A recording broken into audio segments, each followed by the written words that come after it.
তাইও না স্টার্ট করতেছি।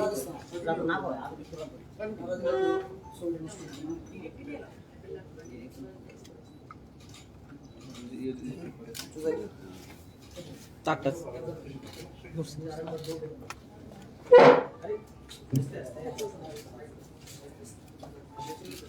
আপনাদের সবাইকে আমি নমস্কার জানাচ্ছি। রাজ্য নির্বাচন কমিশনের পক্ষ থেকে যারা এসেছেন আমি সবাইকে স্বাগত জানাচ্ছি আজকের এই প্রেস মিটিং। আপনারা জানেন যে আমাদের 6টা নগর পঞ্চায়েত, 13টি মিউনিসিপ্যাল কাউন্সিল এবং আগরতলা মিউনিসিপ্যাল কর্পোরেশন, এই লোকাল বডিজগুলোর মেয়াদ ডিসেম্বর 2020 শেষ হয়েছে, 18 ডিসেম্বর 2020। কিন্তু কোভিড প্যান্ডেমিকের জন্য আমাদের চেষ্টা সত্ত্বেও আমরা নির্বাচন করতে পারি। দুবার আমাদেরকে নির্বাচন পিছিয়ে দিতে হয়েছে। কমিশনের পক্ষ থেকে সব ধরনের প্রস্তুতি নেওয়া হয়েছিল এবং কমিশনের পক্ষ থেকে কোভিড পরিস্থিতির উপর আমরা নজর রাখছিলাম। যখনই কোভিড পরিস্থিতির উন্নতি হবে তখনই আমরা নির্বাচন করব, এইভাবেই আমরা প্রস্তুত ছিলাম। আপনারা জানেন যে এই মুহূর্তে আমাদের রাজ্যে কোভিড সংক্রমণের হার একদম কমে গেছে এবং কমিশনের পক্ষ থেকে আমরা স্বাস্থ্য দপ্তর এবং অন্যান্য দপ্তরের সঙ্গে কথা বলেছি এবং এই সময়টা আমাদের মনে হয়েছে যে উপযুক্ত সময় আমাদের পেন্ডিং যে মিউনিসিপ্যাল ইলেকশন সেটা সংগঠিত করা। যথারীতি আজকে আমরা এই প্রেস মিটের মাধ্যমে এই নির্বাচনের নির্ঘণ্ট আমরা ঘোষণা করব। তার আগে আমাদের প্রস্তুতি সম্পর্কে একটি কথা আপনাদেরকে বলে রাখি। আমাদের এবারে যে মিউনিসিপ্যাল ইলেকশন হবে, এই ইলেকশনের জন্য যে কনস্টিটিউয়েন্সি সেটা কিন্তু চেঞ্জ হয়েছে, কারণ আমাদের নতুন ডেলিমিটেশন অনুযায়ী আমরা এই নির্বাচন করব। আগে এই যে মিউনিসিপ্যাল বডিজগুলো, এগুলো সর্বমোট কনস্টিটিউয়েন্সির সংখ্যা ছিল 310টি। এখন যেহেতু সীমানা নতুন করে নির্ধারিত করা হয়েছে, কনস্টিটিউয়েন্সির সংখ্যা বেড়ে 334 হয়েছে। তার মানে যথারীতি এরিয়াও বেড়েছে, পপুলেশনও বেড়েছে, ভোটারও বেড়েছে। আমাদের এই কনস্টিটিউয়েন্সিগুলোর মধ্যে মানে 334টার মধ্যে এসটিদের জন্য রিজার্ভ 8টি, এসসিদের জন্য 85টি, আর বাকি যে 241টা কনস্টিটিউয়েন্সি আছে সেগুলো ইউআর আনরিজার্ভ। আর টোটাল যে কনস্টিটিউয়েন্সিগুলো আছে তার 50% রিজার্ভ ফর উইমেন, অর্থাৎ 157টা কনস্টিটিউয়েন্সিতে 157টা সিট রিজার্ভ ফর উইমেন। প্রস্তুতি হিসেবে আমরা, আপনারা জানেন আমাদের যে ইলেকটোরাল রোল সেটা আমরা গত ফেব্রুয়ারি মাসে 2 তারিখে আমরা এটা পাবলিশ করেছি, ফাইনাল আমাদের ইলেকটোরাল রোল। এবং অন দ্য বেসিস অফ 1/1/2021 যারা ভোটার, অ্যাসেম্বলি যে ভোটার লিস্ট আছে সে অনুযায়ী আমাদের ভোটার লিস্ট আমরা ফাইনাল করে পাবলিশ করেছি এবং আমাদের এই নির্বাচন ওই ভোটার লিস্টের ভিত্তিতেই হবে। এই ভোটার লিস্ট অনুযায়ী আমাদের টোটাল ভোটার হচ্ছে 5,94,772 জন এবং এর মধ্যে পুরুষ ভোটার সংখ্যা হচ্ছে 2,93,979 এবং মহিলা ভোটারের সংখ্যা 3,777,000 আর আদার্স আছে 16। আপনাদেরকে আমরা ডিটেলসটা পরে সবটা দিয়ে দেবো প্রেস রিলিজে। আদার্স আছে 16। আর ভোট গ্রহণ কেন্দ্র আমরা নির্ধারিত করেছি আমাদের পুরো এলাকাতে 770টি পোলিং স্টেশন থাকবে এবং সেখানে ভোটারের সংখ্যা আমরা যথাসাধ্য কম রাখার চেষ্টা করেছি যাতে কোভিডের গাইডলাইন যথারীতি ফলো করা যায়।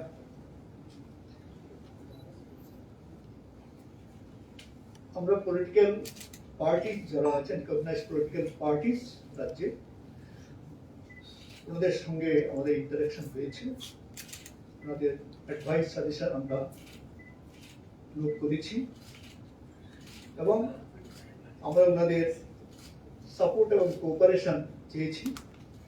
সমস্ত পলিটিক্যাল পার্টি আগেও আমাদেরকে লাস্ট এডিসি ইলেকশনে সহযোগিতা করেছেন, এবারও সমস্ত পলিটিক্যাল পার্টি আমাদেরকে সমানভাবে সহযোগিতা এবং সাপোর্ট দেওয়ার আশ্বাস দিয়েছেন। ওনারা কতগুলো কনসার্নের কথা বলেছেন সেগুলো কমিশন নোট করেছি এবং সেই অনুযায়ী কি কি পদক্ষেপ নেওয়া যায় কমিশন সেগুলো দেখছি। সিকিউরিটি অ্যারেঞ্জমেন্ট একটা বড় ইস্যু যে কোনো নির্বাচনে। এই নির্বাচনেও আমাদের কাছে প্রপার সিকিউরিটি অ্যারেঞ্জমেন্ট প্রয়োজন যাতে ভোট অবাধ শান্তিপূর্ণভাবে আমরা করতে পারি। পুলিশের সঙ্গে আমাদের ইন্টারাকশন হয়েছে, আমরা আমাদের যা যা রিকোয়ারমেন্ট ওনাদেরকে বলেছি এবং পুলিশ প্রশাসন অ্যাকর্ডিংলি ব্যবস্থা গ্রহণ করছে। আমাদের ভোটের কাউন্টিং হবে ডিভিশনাল হেডকোয়ার্টারই হবে। আমাদের টোটাল এই ভোটের সঙ্গে যুক্ত হবে 18টা sub division including Sadar sub division. Outline 17টা sub division plus Agartala Sadar sub division, total হচ্ছে 18টা সাব ডিভিশন আমাদের সাব ডিভিশন হেডকোয়ার্টারে কাউন্টিং হবে। আমরা কোভিড গাইডলাইন আগে ইস্যু করেছি, এই নির্বাচন সেই কোভিড গাইডলাইন ফলো করেই আমরা সংগঠিত করব। আমাদের সবার কাছে আবেদন থাকবে যে নির্বাচন ঘোষণা হওয়ার পর থেকে যথারীতি যাতে কোভিড গাইডলাইন ফলো করেই সমস্ত রকম নির্বাচনী প্রক্রিয়া সম্পন্ন হয়। আর নির্বাচন ছাড়াও আমরা সবসময় চাই যে আমাদের যে গাইডলাইনগুলো আছে সেগুলো ফলো করা হোক, তাতে রাজ্যের যে কোভিড সংক্রমণ সেটা আমাদের কন্ট্রোলের ভেতরেই থাকবে। আমি এখন আপনাদেরকে এবারে নির্বাচনের শিডিউলটা বলছি।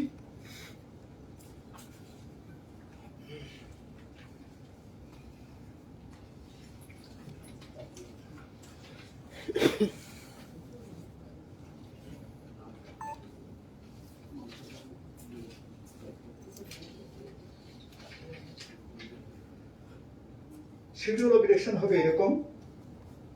স্টেট ইলেকশন কমিশনের পক্ষ থেকে নোটিফিকেশন ইস্যু হবে 27/10/2021। রিটার্নিং অফিসাররা পাবলিক নোটিশ ইস্যু করবেন 27/10/2021 একই তারিখে। পাবলিক নোটিশ যখন রিটার্নিং অফিসাররা ইস্যু করবেন সেদিন থেকে নমিনেশন প্রক্রিয়াটা শুরু হবে এবং নমিনেশন লাস্ট ডেট হবে 3/11/2021। স্ক্রুটিনি অফ নমিনেশন হবে 5/11/2021। Last date of withdrawal of candidature হবে 8/11/2021 আপ টু 3 PM। 3টা অব্দি উইথড্রয়াল করা যাবে। ভোট যদি প্রয়োজন হয় তাহলে ভোট হবে 25/11/2021।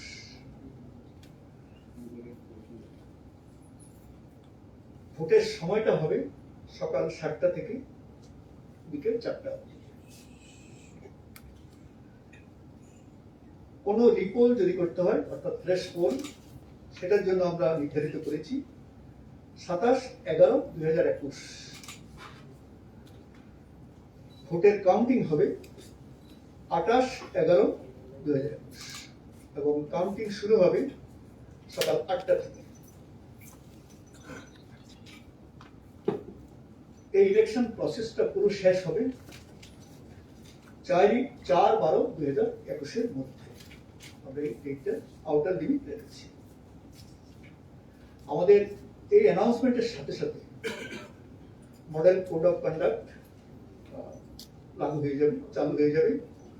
সবাইকে model code of conduct follow করতে হবে। আর আমরা চাইব যে এই নির্বাচনে যারা এই নির্বাচনী ক্ষেত্রগুলোর মধ্যে সুবি নাগরিক বৃন্দরা আছেন, ওনারা যথারীতি আমাদের এই প্রক্রিয়াতে সক্রিয়ভাবে অংশগ্রহণ করবেন এবং ওনাদের সহযোগিতা আমরা পাবো। আমরা আশা করি পলিটিক্যাল পার্টিসরা আমাদেরকে যে এসুরেন্স দিয়েছে সেটা ওনারা রাখবেন এবং আমাদেরকে সহযোগিতা করে আমরা কিভাবে ফ্রি ফেয়ার পিসফুল ইলেকশন করতে পারি এটাতে আমাদের অবদান থাকবে। আমাদের গত নির্বাচনেও আপনারা সবাই ভীষণভাবে আমাদেরকে সাহায্য করেছেন, এই জন্য আপনাদেরকে ধন্যবাদ জানাই।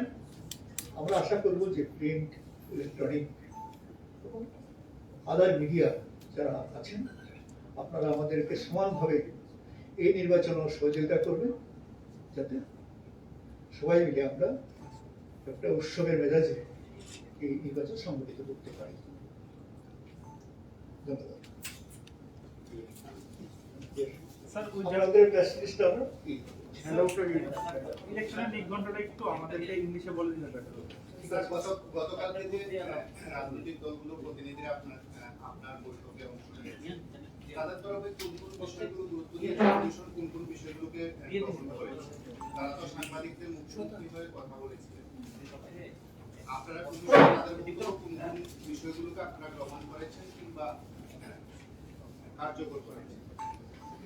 প্রথমত ইংলিশে যারা চেয়েছেন আমি ইংলিশে বলে দিচ্ছি শিডিউলটা।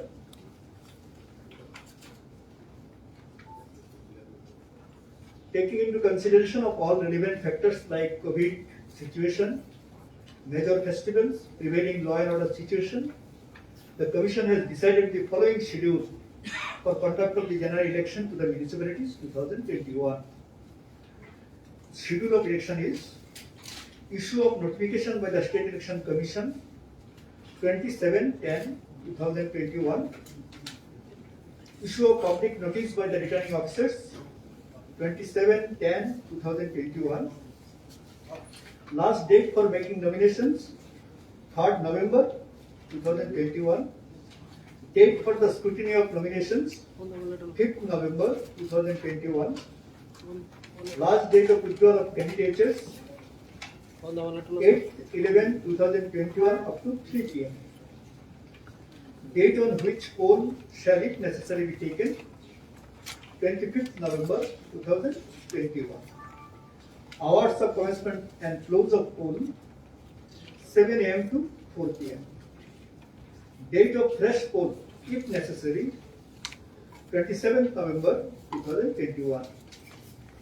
Date of counting of votes 28th November 2021. Commencement of counting of votes from 8 a.m. onwards. Date before which the process of election shall be completed 4th December 2020. Thank you.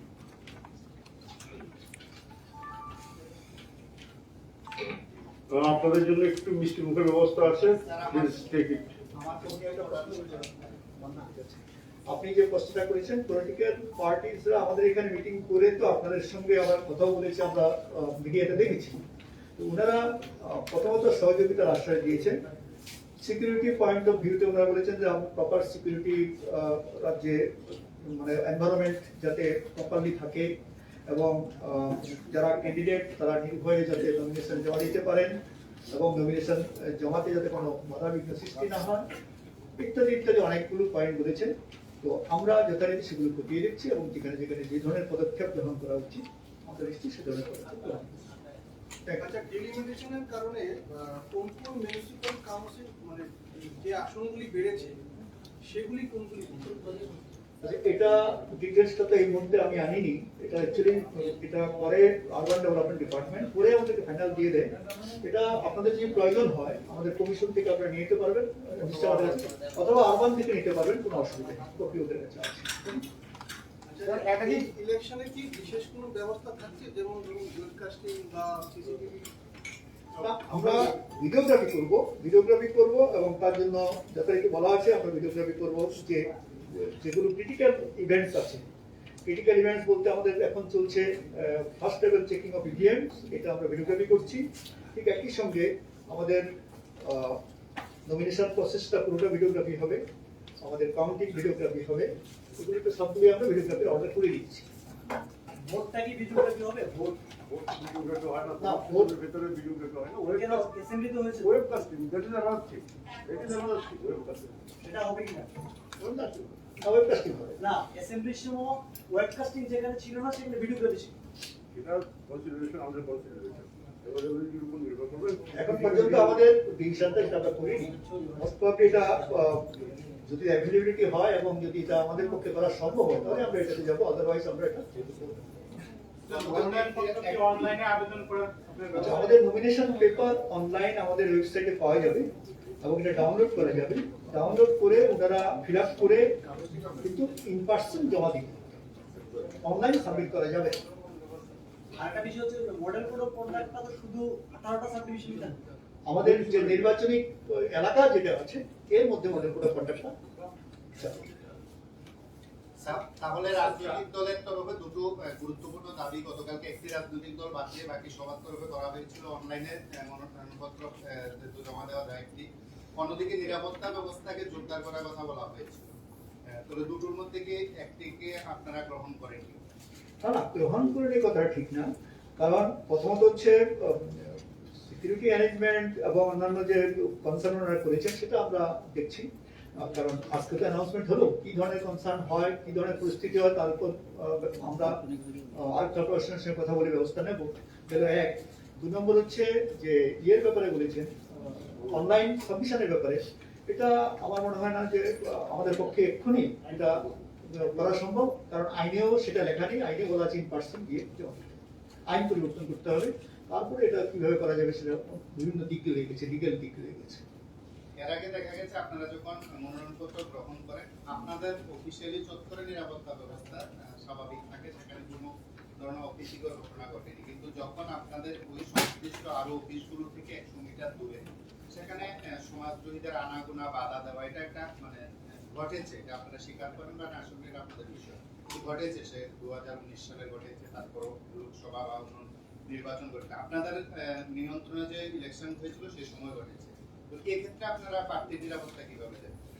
প্রথমত হচ্ছে আমরা টিমদেরকে বলেছি এবং আর্ট কর্পোরেশনকে বলেছি 200 মিটারের মধ্যে কোনো গ্যাদারিং হবে না এবং ক্যান্ডিডেট, প্রপোজার এবং একজনই যেতে পারবেন নমিনেশন সাবমিশনের জন্য। এবং যে লিডিং রোডগুলো আছে এসডিএম অফিসে সেগুলোতে যাতে যথেষ্ট নিরাপত্তা থাকে নমিনেশনের পিরিয়ডটাতে, সেটা আমরা পুলিশকে অলরেডি বলে দিয়েছি। আর সামরিক বাহিনী কি থাকবে না রাজ্য পুলিশ দিয়ে থাকবে? আমরা যেগুলো কাউন্টিং হল, তারপর আপনার হোল ব্যালট পেপার আর ব্যালট বক্স যেখানে থাকবে, আমাদের একত্রিত করা ব্যালট বক্সগুলো যেখানে যাবে সেসব জায়গাতে অবশ্যই আধা সামরিক বাহিনী হতে হবে। ঠিক আছে, ধন্যবাদ আপনাদের। মানে নির্বাচনের পরবর্তী বছরে সাংবাদিকদের পাস নিয়ে একটু সমস্যা হয়েছে, সেই ক্ষেত্রে মানে অ্যারেঞ্জমেন্টটা যদি সঠিক থাকে এটা আমরা এই বছর আমরা একদম স্পেসিফিক